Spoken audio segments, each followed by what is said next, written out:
নারী কি সত্যিই দেবী? নারীত্ব থেকে দেবীত্বের পথে সনাতন ধর্মে নারী শক্তির ব্যাখ্যা।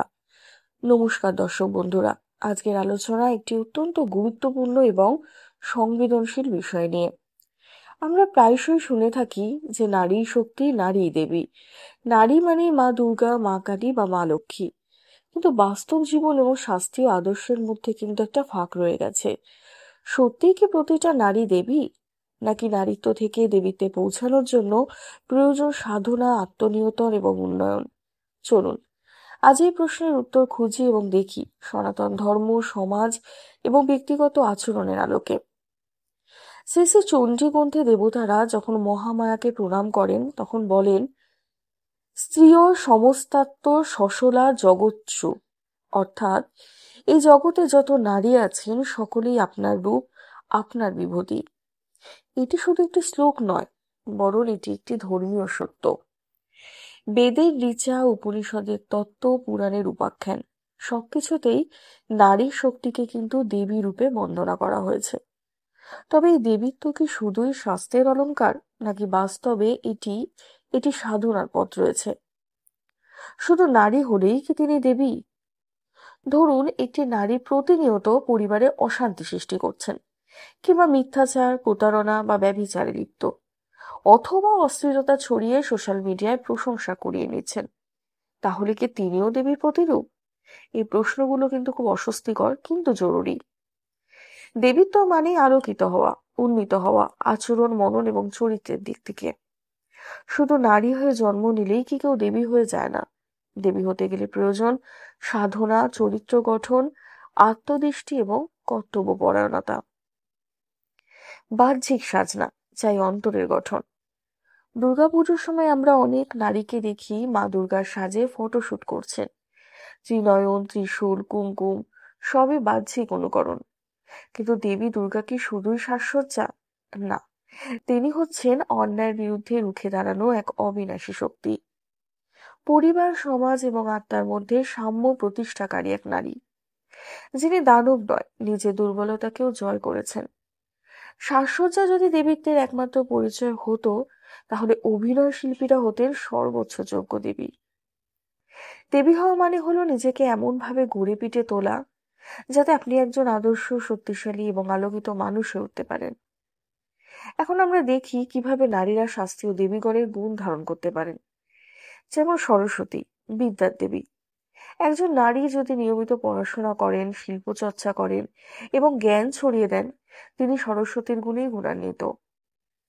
দেবী লক্ষ্মী, ধনের দেবী। পরিশ্রমী, সঞ্চয়ী, সংসার পরিচালনায় দক্ষ একজন নারী হবেন লক্ষ্মীর প্রতিরূপ।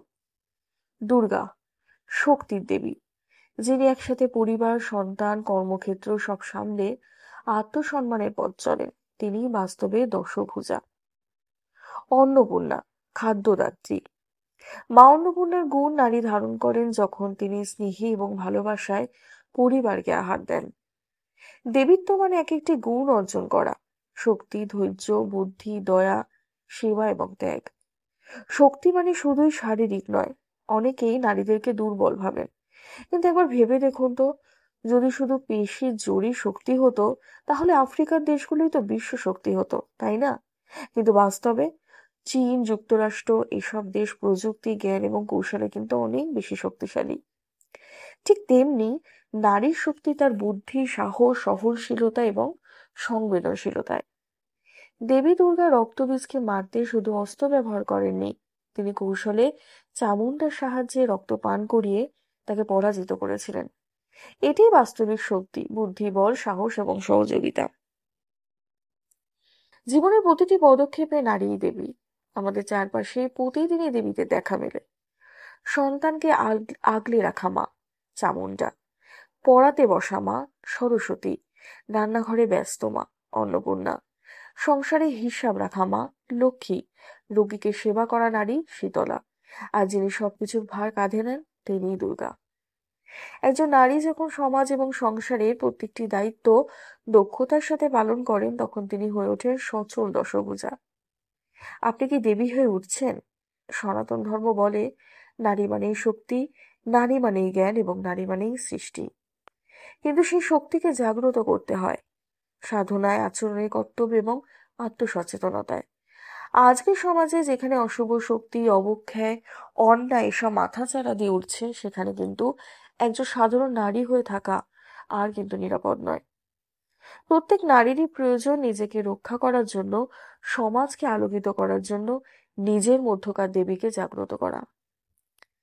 এই প্রশ্নটা আমি আপনাকেই করছি। আপনি কি প্রতিদিন একটু একটু করে দেবী হয়ে উঠছেন? আপনি কি শুধু সাজে নয়, আচরণে এবং কর্মে আদ্যশক্তির রূপ ধারণ করছেন?